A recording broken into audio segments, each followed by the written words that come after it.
함께 하나님 말씀 봉독하겠습니다.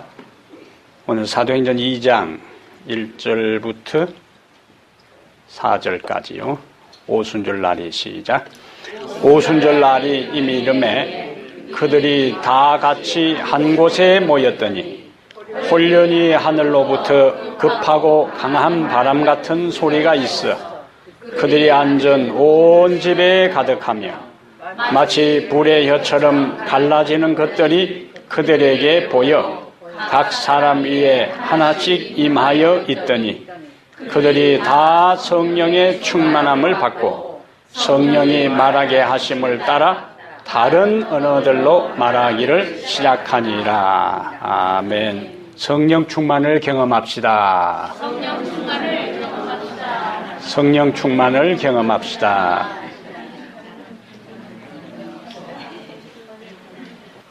오늘 사도행전 2장 1절부터 4절을 본문으로 해서 바람처럼 임하신 성령, 바람처럼 임하신 성령, 이런 제목으로 우리가 함께 하나님 말씀을 나누겠습니다. 우리는 다 이분을 통하여 그리스도인이 되었습니다. 또 오늘 이 시간도 이분의 절대적인 도움을 의지해서 저는 말씀을 전하고 있습니다. 이분의 도움이 있어야 진리를 깨닫고 진정한 그리스도인의 삶을 살 수가 있어요. 이분의 능력을 의지해야 우리는 하나님의 말씀을 순종할 수 있습니다. 이분은 눈에 보이지 않지만 능력을 가지고 있고 인식할 수 없지만 도처에 존재하십니다. 구약 성경에는 이분이 루악이라는 이름으로 등장하고 신약 성경에는 프뉴마라는 이름으로 등장해요. 이분이 누구세요? 성령 하나님이십니다. 우리는 매 안식일마다 사도들의 행적을 기록한 사도행전의 말씀을 지금 나누고 있어요. 사도행전 3장부터 28장까지 여러 사도들, 특히 바울 사도의 놀라운 활동들이 28장까지 기록되어 있는데 그들의 역사와 그들의 봉사와 그들의 수고에 대한 모든 것들은 오늘 우리가 살필 이 2장 1절부터 4절까지의 경험을 생각하지 아니하고는 그 후에 제자들의 모습, 그 후에 사도들의 봉사와 헌신을 우리는 생각할 수가 없어요. 그러므로 2장 1절부터 4절까지 나오는 이 제자들의 경험을 살펴서 오늘 이 시대에 우리가 어떻게 적용할까? 어떻게 우리가 사도행전 2장 1절부터 4절에 나오는 그 시대 그 제자들의 경험을 오늘 이 시대에 우리들이 경험할 수 있을까? 그들이 어떻게 했기에 그런 경험을 했는가? 그 원리를 우리가 하나하나 살피면서 이 시대에 우리에게 적용할 성서적 가르침을 찾아보겠습니다. 어떤 일을 하든지 간에 일들은 저절로 일어나지 않고 항상 그 일들을 경험하기 전에 준비를 합니다. 그럼 제자들은 1절부터 4절에 나오는 이 성령의 충만함을 경험하기 전에 어떤 준비를 했을까? 그 준비의 내용이 1장 13절과 14절 그리고 2장 1절이요.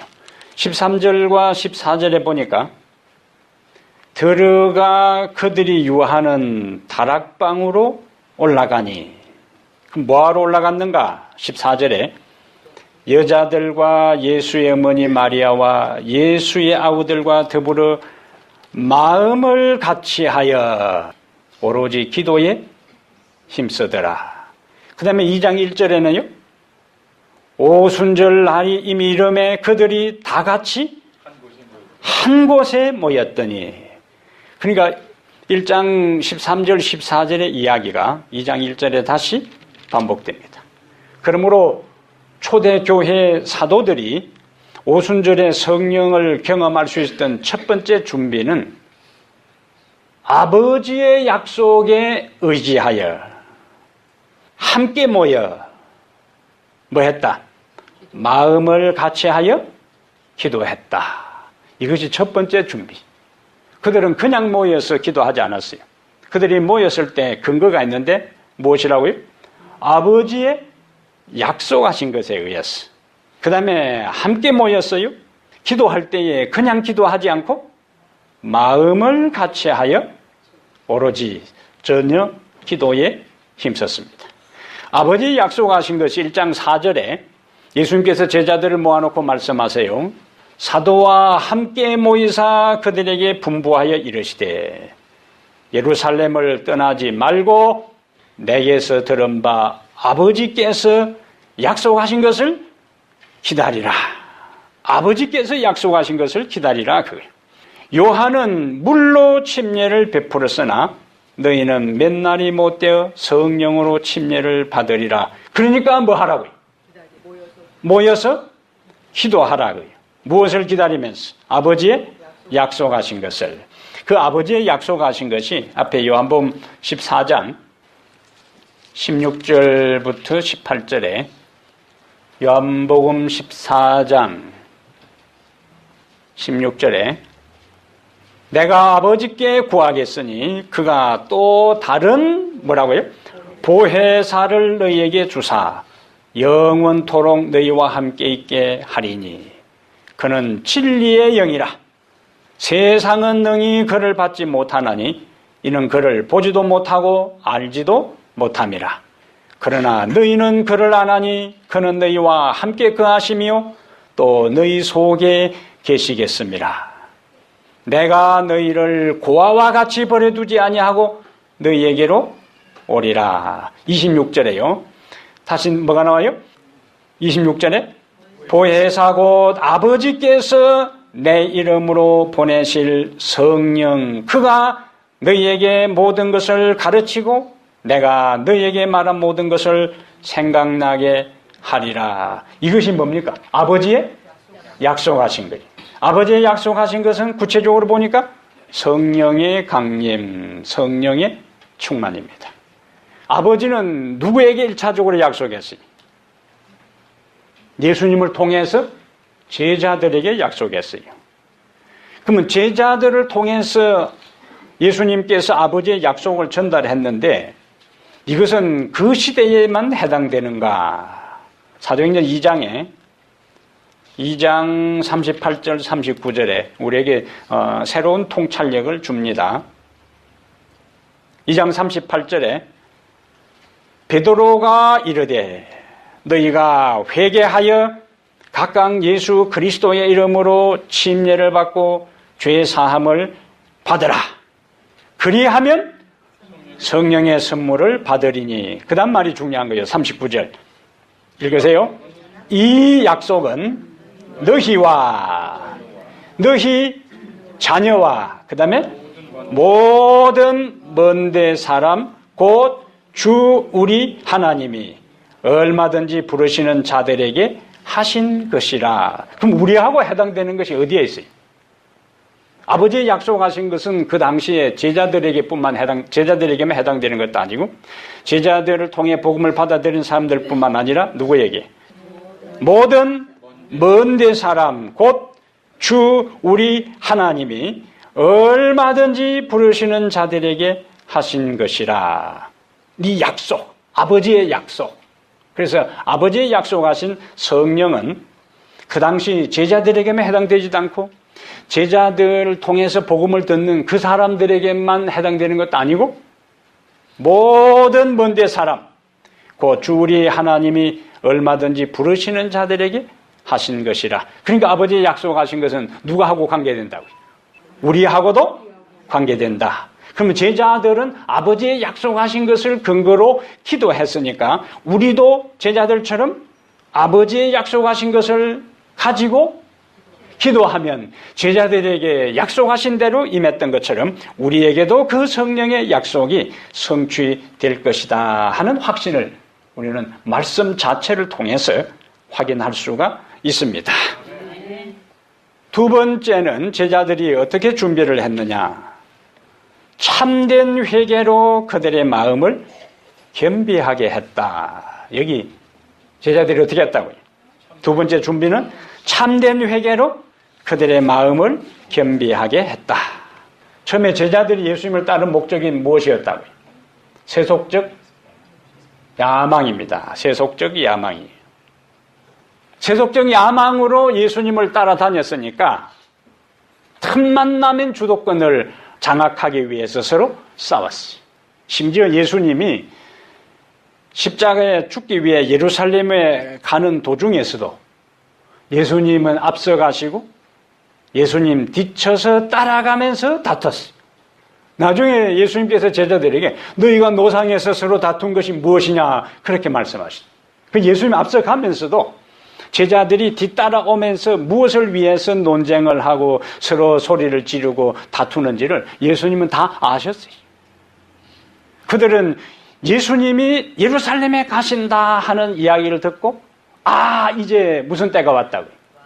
예수님이 이제 왕이 될 때가 왔구나. 예수님이 왕이 되면은 지금 서열이 확실히 정해져 있어야 예수님이 왕이 되는 순간에 내 자리가 확보되겠구나. 그러니까 다른 어느 때보다도 예수님이 예루살렘에 죽기 위해서 가는 그 노상에서 제자들의 싸움은 최고에 달했어요.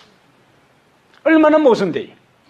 예수님은 십자가에 죽기 위해서 가는데 제자들은 김칫국부터 먼저 마시고 그 고난과 고통에 대한 것을 알지도 못하고 오히려 누가 높으냐를 가지고 노상에서 다투는 제자들이었어요. 최후의 만찬 자리에서도 예수님 가장 가까이 누가 자리를 잡느냐 그걸 두고 치열한 신경전을 벌였어요. 그래서 제일 젊은 어쩌면 몸싸움 끝에 제일 젊은 요한이 한 자리 차지하고 그 다음에 그 가장 욕망이 강했던 유다가 또 반대 자리를 차지했어요. 반대편 자리를. 그래서 사도 요한과 유다가 예수님의 양옆에 자리를 잡았습니다. 이게 제자들의 모습이었어요. 이게 예수님을 따라다니면서 3년 반 동안 가르침을 받고 예수님과 동역했던 제자들의 모습이었어요. 누구에게 가르침을 받은 사람들요? 예수님에게. 가장 완벽한, 가장 완전한 그의 말로도 그의 행실로도 그의 얼굴 표정으로도 그의 삶으로도 단 한 번의 약점도 잡히지 않고 단 한 번의 실수도 하지 않고 단 한 번의 죄도 범하지 않는 완전하고 완벽한 예수님을 따라다니면서 3년 반 동안 배웠던 그들의 모습이 바로 이 모습이었어요. 사람이 그만큼 변화되기 쉽지 않다는 이야기. 그만큼 사람이 변화되기 어렵다는 이야기는 뭘 이야기하는가? 그만큼 우리가 죄로 인해서 망가졌다는 걸 이야기합니다. 죄로 인해서 얼마나 우리의 정신이, 우리의 영이, 우리의 마음이, 우리의 생각이, 우리의 삶의 모든 모습이 얼마나 망가졌으면 능력 충만, 성령 충만, 은혜 충만, 말씀 충만한 예수님을 통해서 직접적으로 가끔 따라다니면서 설교 들은 것도 아니고 그 말씀 자체와 더불어 3년 반 동안이나 항상 함께 살았던 그들이 요 모양이다. 죄악이 얼마나 인간을 파괴시켰는가 하는 것을 볼 수가 있습니다. 그런데 우리에게 희망적인 것은 예수님께서 그러한 제자들을 뭐 하지 않았다는 거예요. 포기하지 않았다는 게 우리에게 희망입니다. 예? 예수님께서 3년 반 동안 훈련시켜보고 예수님이 기대했던 수준과 표준에 달하지 못했을 때는 예수님께서 안 되겠다 생각하고 또 다른 사람을 선택한 것이 아니고 예수님이 기대한 것에 미치지 못해도 예수님은 포기하지 아니하고 마지막 최후의 만찬 자리에서까지도 눈앞에서 치열한 신경전을 벌이는 것을 보면서도 예수님은 그들을 포기하지 않았습니다. 이것이 복음입니다. 복음. 예?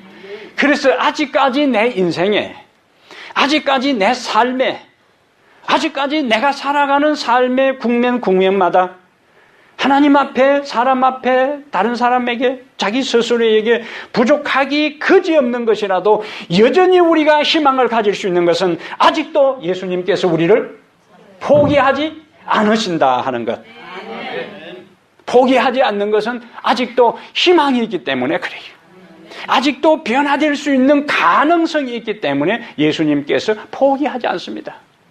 예수님께서 판단하실 때에 더 기다리고 더 말씀을 베풀고 가르치고 인내해도 변화될 가능성이 없을 때는 예수님도 포기하십니다. 하나님은 영원히 포기 안 하시는 분이 아니라 인간 편에서 완전히 마음을 닫고 희망이 보이지 않을 때는 아무리 하나님의 성령이 강력하게 역사해도 그가 마음 문을 열 가망성이 보이지 않을 때는 예수님도 돌아서요. 그것이 이스라엘의 역사예요. 그런 인내의 예수님이 하늘로 승천한 다음에 그들이 다락에 이제 함께 모였어요. 지금까지는 그들이 다투고 그들이 논쟁하고 그들이 신경전을 벌이고 그들이 힘겨루기를 할 때에 그래도 예수님이 계셨기 때문에 그 도가 지나치지 않고 또 서로의 관계가 해소되고 고비를 넘기고 그러한 위기 상황들이 아슬아슬하게 넘어간 상황인데 지금은 그들을 중재할 그들을 다독길 예수님도 계시지를 않아요. 그리고 그들이 이제 마가의 다락방에 함께 모였습니다. 그들의 마음에 온갖 생각들이 스쳐갔을 거예요. 그러다가 그들의 머릿속에는 마음속에는 예수님의 생각뿐이었어요. 예수님에 대한 많은 생각을 하다가 예수님의 삶의 여러 모습들이 있잖아요. 그 모습 가운데 기도하기 위해서 모인 제자들에게 있어서 가장 강력하게 한 사람 한 사람의 마음에 파고드는 예수님의 모습은 섬기는 예수님의 모습이었어요. 왜? 예수님은 마지막 자리에서 보여준 마지막 자신의 삶을 통해서 제자들에게 남긴 최후의 모습은 어떤 모습이요? 제자들의 발을 씻어주는 섬기는 모습이었기 때문에 그 모습을 베드로도 생각하고 요한도 생각하고 야고보도 생각하고 빌립도 생각하고 바돌로메도 생각하고 도마도 생각하고 이렇게 한 사람 한 사람 생각하다가 가만히 자기를 보니까 나는 예수님처럼 하지 못했다. 베드로가 가만히 생각해 보니까 내가 나 짝이나 먹어가지고 나의 짝이나 먹어가지고 제자들이 그렇게 하면은 그렇게 하면 안 된다고 따독거리고 혼을 내야 할 입장이었어. 베드로도 세속적 야망에 사로잡혔어. 동생들의 본이 되지 못한. 어쩌면은 잠깐의 침묵, 각자의 마음 속에 여러 상념들이 스쳐갈 때에 베드로가 침묵을 깨고 그 120명 가운데 일어섰어. 무겁게 입을 열었을 것입니다. 여러 형제들이 내가 낯짝이나 나이사이나 먹어가지고 여러분들에게 본이 되지 못하고 내가 잘난 체하고 내가 예수님의 사랑을 내가 독점하고 독차지하고 세속적 야망을 예수님을 통해 성취하기 위해서 본이 되지 못한 것에 대해 내가 여러분들에게 용서를 구한다고. 내가 요한에게 언제 그러한 말을 한 건 내가 미안하게 생각하고 내가 도마에게 언제 그러한 말을 한 것을 상처를 준 말에 대해서 내가 지금 잘못한 것을 고백한다. 베드로의 그 이야기를 듣고 있던 요한이 또 일어났을 거예요. 여러 형님들, 내가 제자들 가운데 제일 나이가 어린데 내가 동생으로서 형님들을 잘 섬기지 못하고 내 잘난 맛을 형님들보다 앞서려고 생각했던 이 모든 잘못들 그리고 예수님의 사랑을 독차지하려고 오늘도 내가 이 마지막 최후의 만찬 자리에 여러분들을 밀치고 예수님 가장 가까이 가려고 했던 모든 것에 대해 내가 내 잘못을 여러분들에게 고백합니다. 이렇게 했을 때 한 사람 한 사람 제자들 사이에 서로 잘못했던 표현들, 행동들 하나하나들을 주님을 슬프게 한 것과 서로의 마음에 상처를 주고 서로를 시기하고 서로를 질투한 것에 대해 깊이 마음을 살피면서 그들이 하나님 앞에, 예수님 앞에 거룩한 영이 지켜보는 가운데 회개의 철저한 눈물을 흘리게 되었습니다. 엘렌 G 화이트는 이때의 상황을 열흘 동안 그들은 깊이 자신들의 마음을 살폈다. 누구의 마음을 살폈다고요? 자신들의 마음을 살폈어요. 다른 사람들을 살핀 것이 아니고 자신의 마음을 살펴요. 이게 중요합니다. 모든 문제의 출발, 이 모든 얽힌 문제를 풀어나가는 첫 번째 단초는 내 마음을 살피는 데서부터 시작해야지. 내 마음을 살피는 데서부터. 그들은 내가 질투했습니다. 내가 오해했고, 내가 의심했고, 내가 비난했고, 내가 정죄했고, 내가 손가락질했고, 내가 교만하고, 내가 잘못했습니다. 한 사람 한 사람들이 다요. 뭐라고요? 누구로부터요? 나로부터. 그래서 서로에 대한, 그러니까 아닙니다. 내가 잘못했습니다. 형님이 잘못한 것이 아니고 야고보가 잘못한 것이 아니고 내가 잘못했습니다. 서로에 대한 감정과 잘못을 인정하고 서로 사랑하지 못한 것을 회개할 때에 진정으로 하나가 되었고 그때에 성령이 그들에게 임하셨습니다. 오늘 우리에게 그런 경험이 필요합니다. 함께 교회에서 신앙생활을 하다 보면은 예수님과 함께 있으면서도 고작 몇 명이요? 12명이. 12명이 항상 예수님과 함께 있으면서도 뭐가 있었다? 문제가 있었어. 예수님 면전했어. 숫자가 많은 것도 아니고. 12명 숫자라도 그들 사이에는 엄청난 알력이 있었고 엄청난 문제가 있었어요. 그러므로 이 세상에 하나님의 이름으로 하나님을 믿는다고 하는 사람들, 그 청중들, 그 교인들이 모여있는 곳에 전혀 문제가 없는가? 전혀 문제가 없으면 바로 그곳이 천국이 되는 거예요. 그렇다고 우리가 문제가 있는 것을 당연하다고 받아들여서는 안 되지만은 내가 아직도 변화되지 아니하고 내가 아직도 허물이 있고 아직도 약점이 있고 아직도 결점이 있고 나에게 연약함이 있기에 그 연약함과 약점과 결점이 있는 사람들이 함께 모여 사는 곳에는 이런저런 문제가 일어날 수가 있습니다. 서로 험담할 수도 있고 서로 서운할 수도 있고 서로 상처를 줄 수도 있고 오해할 수도 있고 미워할 수도 있고 시기할 수도 있고 정죄할 수도 있어요. 문제는 여기에서 멈춰버리면은 안 된다는 이야기입니다. 여기에서 멈추면은 예수 믿으나 많아요.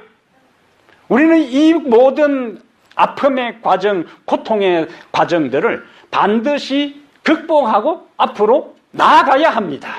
예? 여기에 머뭇거려보면 우리는 사단의 전략에 말려들고 말한 거예요.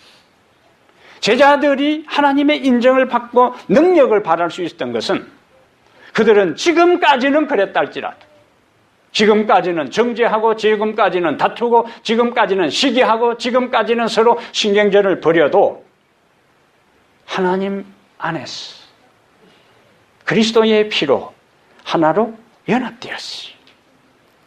에베소 4장 32절에 서로 인자하게 하며 여기 일방적인 게 아니에요. 뭐라고 했어요? 서로 인자하게 하며 불쌍히 여기며 서로 용서하기를 하나님이 그리스도 안에서 너희를 용서하심과 같이 하라. 여기 중요 단어는 서로입니다. 서로. 나는 잘못한 거 없으니까 당신이 나에게 사과하라는 것이 아니고 이 세상에 교통사고가 나도 100% 다른 사람에게 물리는 게 없어요. 나에게 있어서도 문제가 있구나. 내가 그때 그렇게 처신했으면 좋을 뻔했는데 내 지혜와 내 얼굴 표정과 내 말과 내 행동에 있어서 문제가 있었구나. 나에게서부터 문제를 찾게 되어라. 그거예요. 예? 그때 비로소 우리는 서로 인자하게 하며 불쌍히 여기며 서로 용서하기를 하나님이 그리스도 안에서 너희를 용서하심과 같이 하라는 말씀을 실천할 수가 있습니다. 하나님의 성령께서 오늘 우리에게 그런 잘못을 생각나게 하시고 우리의 모습을 보게 하시고 깨닫게 하시고 진심으로 고백할 수 있는 진정한 용기를 우리에게 주시기를 바랍니다. 세 번째로 그들은 어떻게 준비했는가? 영혼 구원을 위해 기도했다. 그랬어요. 그들이 오순절에 함께 모여 기도한 중요한 목적 중에 하나는 영혼 구원을 위해 기도했어요. 제자들은 자신의 한계를 알았어요. 제자들은 자신의 연약함을 알았어요. 제자들은 자신의 부족함을 절실하게 느꼈어요. 그들이 복음을 전해야 할 대상 로마 제국, 그들이 복음을 전파해야 할 대상 유대인들을 향해서 그들에게 인정받지도 못한 그들이 죽인 예수, 그들이 십자가에 매달아 놓고 마음껏 저주했던 그 예수가 다시 살아났고 그분이 우리의 구원자가 되고 그분이 하나님의 아들이라고 전하는 것은 제자들의 상식과 경험과 능력과 지혜와를 방법을 가지고는 그것은 불가능한 일입니다. 그래서 그들은 뭐 했다고요? 함께 모여 기도했어요. 제자들은 사람들을 만나기에 적합하게 되도록 기도했다. 사람들을 만날 때에 그들을 그리스도께 인도할 수 있는 지혜와 능력을 달라고 간구했다. 사도행전 36페이지에는 제자들은 영적인 피로를 느끼고서 저희를 영혼 구원 사업에 적합하게 해줄 거룩한 정렬을 달라고 주께 부르짖었다. 그들은 부르짖었다 그랬어요. 그 다음에 그들은 영혼 구원에 대한 부담에 눌려 있었다. 제자들이 어떤 상태에 있었다고요? 영혼 구원에 대한 부담에 눌려 있었어요. 영혼 구원에 대한 부담은 있는데 자신들은 한계가 있다는 걸 알았으니까 그들이 선택할 수 있는 것은 뭐밖에 없어요? 기도하는 수밖에 없어요. 그들은 그리스도께서 약속하신 능력을 간구하였다. 여러분이 영혼 구원에 대한 부담이 있습니까? 영혼 구원에 대한 부담이 있어요. 전도를 해야 되는데 말을 잘 듣지도 않고 반응도 없고 할 때에 우리는 부담을 느낍니다. 그럼 우리가 선택할 수 있는 것은 뭐냐? 제자들은 영혼 구원에 대한 부담에 눌려 있었다. 그들은 그리스도께서 약속하신 능력을 간구하였다. 이것이 순서예요. 오늘 여러분과 저에게 영혼 구원에 대한 부담이 있다면 우리도 제자들처럼 뭐 하는 수밖에 없다고요? 기도하는 수밖에 없습니다. 그때에 사도행전 2장 1절 보세요. 오순절 날이 이미 이름에 찾아보세요. 오순절 날이 이미 이름에 그들이 다 같이 한 곳에 모였더니 2절 어떻게 됩니까? 홀련히 하늘로부터 급하고 강한 바람 같은 소리가 있어 그들이 앉은 온 집에 가득하며 그들은 영혼 구원에 대한 부담에 눌려 있었고 그들은 그리스도께서 약속하신 능력을 간구했고 그 결과로 홀련히 하늘로부터 급하고 강한 바람 같은 소리가 있어 그들이 앉은 온 집에 가득했다. 우리가 우리의 마음을 한 마음으로 모아서 기도하고 우리가 그리스도인 사랑으로 하나로 연합되고 우리가 우리들 사이에 있는 모든 시기와 질투와 이기심과 미움과 정오심과 원망과 온갖 죄악의 마음들을 주님 앞에 회개하고 자백하고 고백한다면 제자들에게 맺던 홀련히 하늘로부터 급하고 강한 바람 같은 소리가 오늘 우리에게도 임하게 될 것입니다. 영혼 구원을 위해 기도하는 자들을 하나님께서 절대로 예사로 지나치지 않습니다.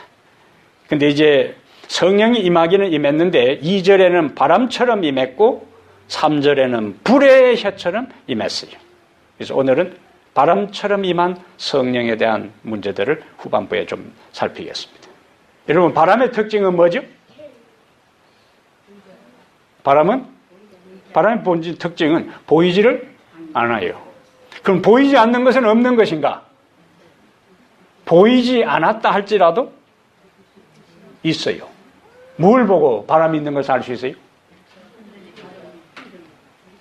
물체가 흔들리는 거예요. 바람개비가 돌고 풍차가 돌고 풍력발전 그 날개가 돌고 얼굴에 스칠 때의 느낌이 있고 그 다음에 연이 높이 올라가고 머리가 날리고 예? 돛담배에 돛에 바람을 머금고 이제 배가 이동하고 그 모든 것은 눈에는 보이지 않지만 뭐가 있다고요? 바람이 있다. 성령은 우리 눈에 보이지를 않습니다. 성령이 우리 눈에 보이지 않으면 성령은 계시지 않는 것인가? 안 보이는 것은 없다 하는 말이 항상 맞는 것은 아니라는 거예요. 하나님의 성령은 우리 눈에 보이지 않지만 하나님의 성령이 계신 것을 어떻게 알 수 있는가? 성령을 통하여 역사한 결과를 보면 알 수가 있습니다. 바람으로 상징된 성령의 역사의 첫 번째는 죄인을 변화시키며 열매 맺게 하십니다. 죄인을 변화시키고 열매 맺게 하시는 분은 누구시라고요? 성령 하나님이세요. 식물이 열매를 맺으려면 꽃가루가 암술의 머리에 붙어서 수분이 이루어져야 열매를 맺습니다. 근데 이 수분이, 식물의 수분이 이루어지는 데 있어서는 풍매화가 있고, 충매화가 있고, 조매화가 있어요. 예? 곤충에 의해서 수분이 되는 게 있고, 새에 의해서, 작은 꽃에 의해서 되는 것이 있고, 그 다음에 뭐가요? 바람에 의해서 되는 것이 있는데, 대표적인 것이 은행나무예요. 그 다음에 벼, 나락은 다 바람에 의해서 됩니다. 보리도 그렇고, 옥수수도 그렇고. 그래서 바람이 전혀 불지 않는 무풍지대에서는 곡식이 될 수가 없습니다.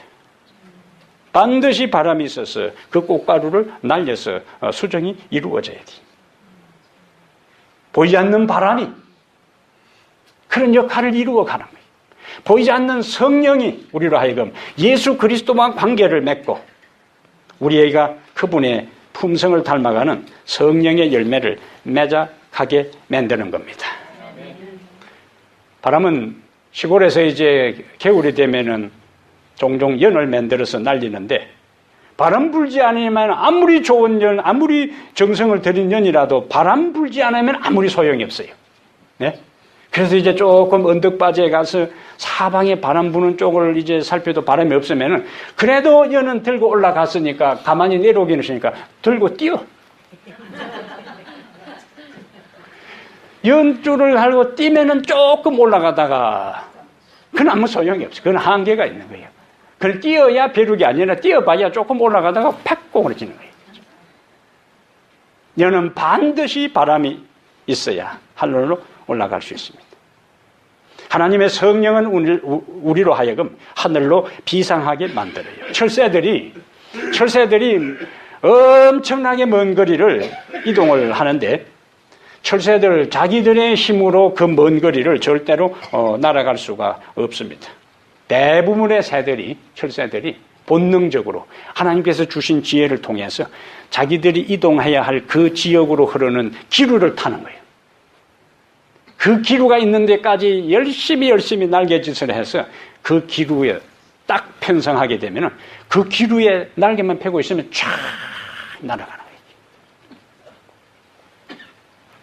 특히 기류 가운데서도 상승기류, 열기류가 있는데 히말라야 인근의 독수리들은 이 열기류를 타고 최고 7,000m까지 올라간다 그랬어요. 그래서 히말라야 인근에 있는 독수리들은 이것을 알아요. 그래서 히말라야 산을 넘을 때에 자기들이 날개짓을 해서 넘어가는 것이 아니고 열기류를 타고 넘어가는 겁니다. 그래서 최근에 한국의 박정헌이라는 이 패러글라이딩 하는 사람이 거기 아이디어를 얻어가지고 훈련된 독수리와 함께 패러글라이딩을 하면서 독수리가 본능적으로 열기류가 있는 곳으로 날아가면 그쪽으로 방향을 틀어서 상승한 다음에 지금보다는 아주 먼 거리로 패러글라이딩을 한 기록을 남깁니다. 독수리들이 그렇게 했는 거예요. 근데 우리 사도행전 열왕기하 2장에 엘리야가 하늘로 성천할 때 뭘 타고요? 회리바람을 타고 올라갔다 그랬어요. 예? 엘리야가 하늘로 성천한 것은 회리바람을 타고 불병거를 타고 올라가는데 회리바람이 샥 그걸 시골에서는 소소리 바람이라고 그러죠. 쫙 트는 거죠. 휩쓸어 올라가잖아요. 그 회리바람이 엘리야를 하늘로 올라가게 했어요.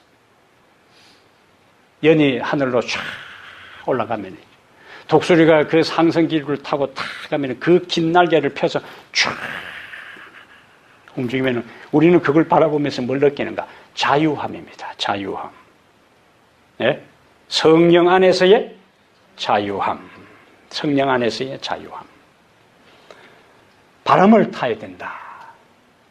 교회의 부흥도 바람을 타야 되고 우리 개인의 영적인 성장과 발전도 성령의 바람을 타야 돼요.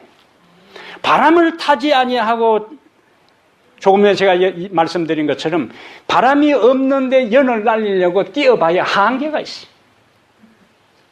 그러나 바람이 살살살 불 때 딱 조금만 달려주면은 탁 차고 오르면 이제 그 다음에는 어떻게 해야 되는가? 줄만 까딱 해주면 이제 올라가는 거예요.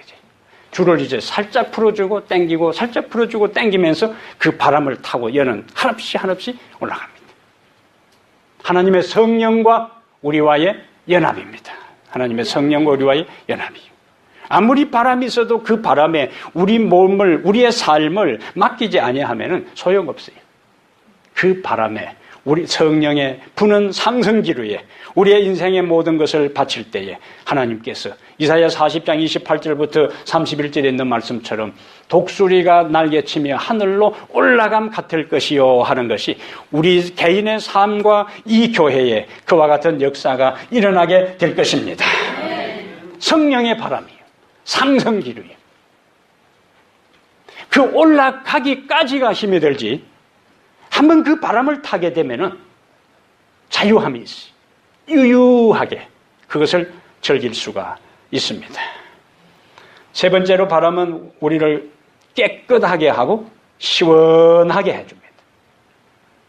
공기가 혼탁한 가운데 있을 때는 야야 문 좀 열어라 뭐 하라고요? 환기 좀 시켜라. 바람 좀 통하게 하라. 통하지 않으면은 답답합니다. 시원함은 어디에서 오는가? 통하는 데서 와요. 아무리 더러운 이 먼지들이 많이 있어도 바람이 샥 불면 다 날아가 버려요. 바람은 깨끗하게 하고 바람은 우리를 시원하게 해줍니다. 시골에서요. 산에 나무를 한 짐하고 딱 내려와서 나무 밑에 나무를 딱 세워놓고 앉아서 가져간 고구마를 꺼내서 중간 새참으로 먹으면요. 저 산 아래로부터 바람이 샥 불어오면은 시원하다. 바람은 우리를 어떻게 한다고요? 시원하게 만들어줍니다. 제가 자른 시골 입구에 마을 입구에 작은 강이 하나 흐르는데 시냇물이 흐르는데 그 위에 다리가 하나 놓여 있어요. 그 다리도 저도 그 다리를 놓는데 6살 때에 형과 더불어 따라가서 냇물에서 자갈을 주워서 부역을 하니까 그 다리를 짓는데 제가 주운 자갈도 포함되었어요. 요즘은 뭐 다 긁어다가 하지만 옛날에 다 망태에다가 쥐고 손으로 하나씩 모으는 작업들을 했는데 여름이 되면은 저녁을 먹은 동네 아이들 어른 할 것 없이 다 그 다리로 모시 담요 하나 들고 다 나옵니다. 그러고는 줄줄이 이제 군대 막사처럼 쫙 누워 있으면은 등은 낮 시간에 햇볕이 따끈따끈하게 해가지고 달구어 놓고 다리가 있으니까 바람 밑으로 샥 지나가면서 그 요 위로는 바람이 샥 지나가고 눈을 들어서 하늘을 바라보니까 온갖 별들이, 수많은 별들이, 예? 견우직녀가 1년에 한 번씩 만난다는 은하수까지도 이 은가루를 뿌려놓은 듯이 하늘에 쫙 차 있습니다. 그러면 눈으로 보이는 시원함, 그 다음에 주변에 논에서 깨구리들이 깨굴깨굴, 맹꽁이도 울고 깨구리도 울고, 귀로 듣는 시원함, 바람이 한 번씩 스쳐가게 되면은 촉감으로 느끼는 시원함. 바람이 우리를 뭐하게 한다고요? 시원하게 만드는 거예요. 왜 동네 사람들이 그 다리 위로 몰려들어요? 다리 위에 가면은 시원하니까. 선풍기도 없던 시절, 집에 텔레비도 없던 시절, 거기에 가는 거예요. 집에서 부채질을 하는데 부채질을 하면은 운동이 돼가지고 처음에는 좀 시원한데 부채질을 하다 보면 도로 더워져 버려요. 운동이 돼가지고. 그래서 너나 할 것 없이 다 마을 앞 다리 위로 몰려듭니다. 그곳에도 후덥지근하고 땀이 줄줄 흐르고 짜증나면 아무도 나오질 않아요. 그곳에 가면 시원함이 있기 때문에 몰려듭니다. 오늘 이 교회에 하나님을 섬기는 이곳에 우리가 나왔을 때에 세상에 살 때는 답답하고 세상에 답답할 때는 뭔가 마음이 꽉 막힌 것처럼 보였는데 이곳에 와서 하나님을 찬양하고 기도하고 예배하는 가운데 우리의 영혼이 뻥 뚫리고 우리의 마음이 뻥 뚫리고 우리의 정신이 뻥 뚫리고 우리의 몸의 시원함을 경험하게 될 때에 사람들이 이곳으로 찾아오게 될 것입니다.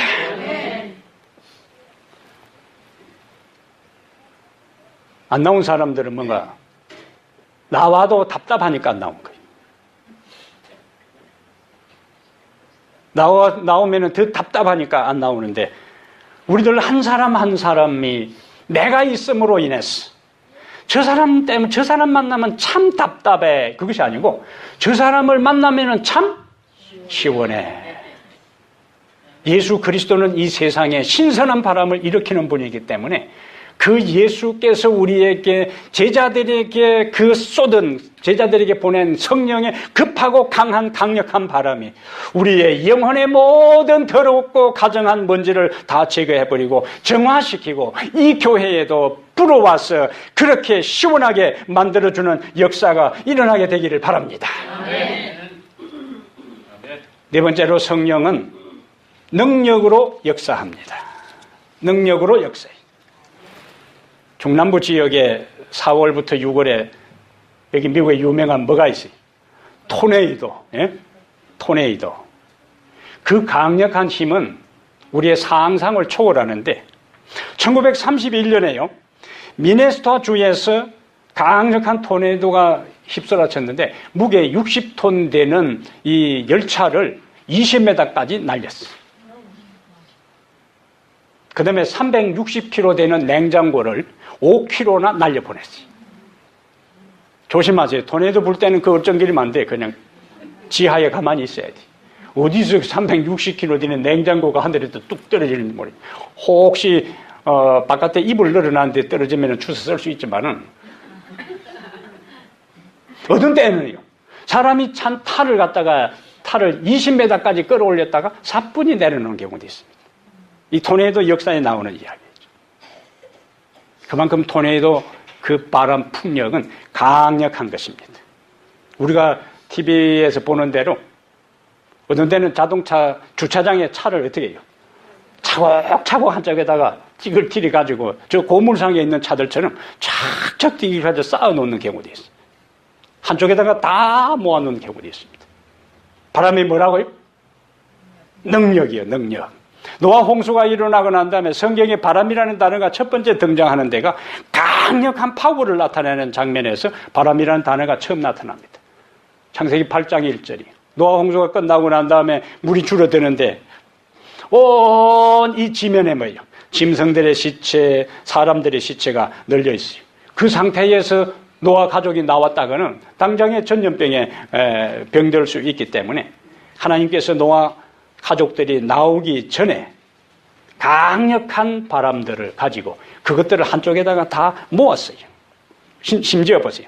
때로는 여기 부조선자 107페이지에 산봉우리까지 옮겨 시체 위에 나무와 바위와 흙을 쌓아 올렸다 그랬어요. 뭐까지요? 바위로. 예? 산 꼭대기로 밀어 올려가지고 그 위에도 쌓아 올렸고, 그 다음을 잘 들으시면 여러분들이 유익될 수 있어요.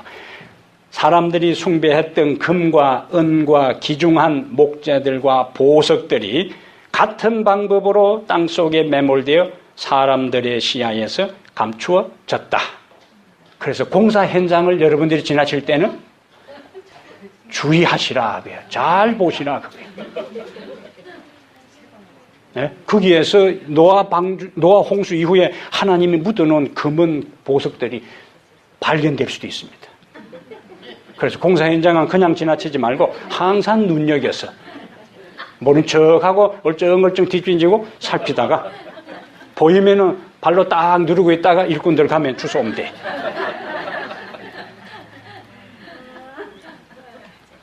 맹렬한 물결이 이 보물들 위에 흙과 바위를 쌓아 올리고 어떤 곳에서는 그것들 위에 산을 쌓기도 하였다.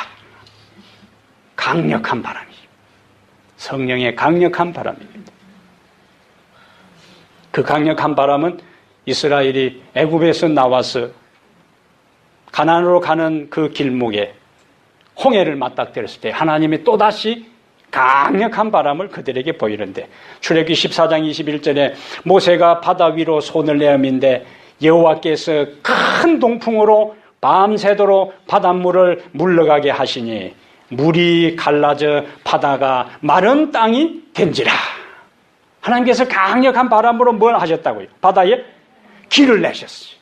오늘 그 하나님의 강력한 성령의 바람이 우리의 앞을 가로막고 있는, 우리 개인과 이 교회 앞을 가로막고 있는 모든 장애물, 제거되어야 할 온갖 죄악된 요소들을 다 제거하고 당당하게 우리가 예수님 앞으로 나갈 수 있는 길을 열어주시기를 기도합니다. 그리고 우리의 마음을 답답하게 하고 우리의 마음을 짓눌리는 모든 문제들을 바위까지도 옮겨버린 그 강력한 성령의 바람이 우리의 마음을 무겁게 억누르고 있는 것, 우리의 심령을 누르고 있는 모든 죄된 것, 부담되는 스트레스 요인들, 그 엄청난 바위들을 성령의 강력한 바람이 오늘 다 날려 보내버리게 되기를 바랍니다. 흔적도 없이 제거해버렸어. 우리는 시원하고 마음의 기쁨과 평안을 가지고 주님을 더 섬기는 기쁨의 자리에 이르게 되기를 바랍니다. 하나님께서 오늘 우리의 마음이 하나로 연합되고 우리 속에 있는 모든 죄를 고백하고 하나님의 성령의 약속을 우리가 믿음으로 기도할 때에 제자들에게 임했던 하늘로부터 급하고 강한 바람 같은 소리가 우리들 개인과 이 교회에 임하여 우리들 모두도 2000년 전에 제자들이 경험했던 그 경험의 자리에 우리 모두가 있게 되기를 주의 이름으로 축복합니다. 하나님, 우리의 애통하고 회개하는 마음을 받아 주시옵소서. 우리의 연약하고 한계가 있음을 인정하고 하늘의 은혜와 권세와 권능과 능력을 간구하오니 우리에게 바람 같은 성령이시여 능력으로 임하여 주시옵소서. 우리의 앞을 가로막고 있는 모든 장애물을 제거하시고 우리의 마음을 억누르고 있는 모든 부담을 제거하시고 우리를 오염시키는 모든 죄악적인 요소들을 제거하시고 하나님 앞에 영혼의 깨끗함과 자유함을 가지고 주님을 마음껏 섬기며 높이며 사랑하며 경배하며 살아가도록 인도하여 주시옵소서. 제자들의 경험이 오늘 이곳에 반복되기를 원합니다. 제자들에게 주어진 약속이 바로 우리에게 주어진 약속임을 말씀을 통하여 확인했사오니 오늘 이곳에 주의 영으로 충만케 하시고 우리 마음속에 있는 모든 시기와 미움과 험담과 정죄와 이간질과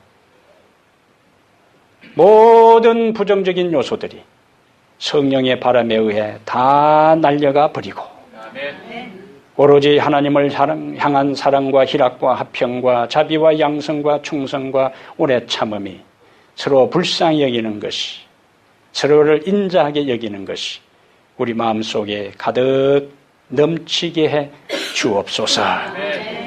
우리들 마음이 시원함으로 이 교회가 시원한 교회가 되게 하시고, 인생살이에 답답하고 지친 영혼들이, 무언가 억눌리고 부담되는 영혼들이 이 교회에 와서 시원함을 경험하도록 성령의 바람이여 이곳에 임하소서. 우리의 영혼에 임하소서. 우리의 심령을 정결케 하소서. 이제는 우리 주 예수 그리스도의 은혜와 하나님 아버지의 무한하신 사랑과 성령의 감화 감동 충만한 역사가 이 자리 머리 숙여서 다시 급하고 바람 같은 성령의 능력을 경험하기를 갈망하는 우리 모든 성도들 머리 위에 영원토록 함께 있을지어다. 아멘.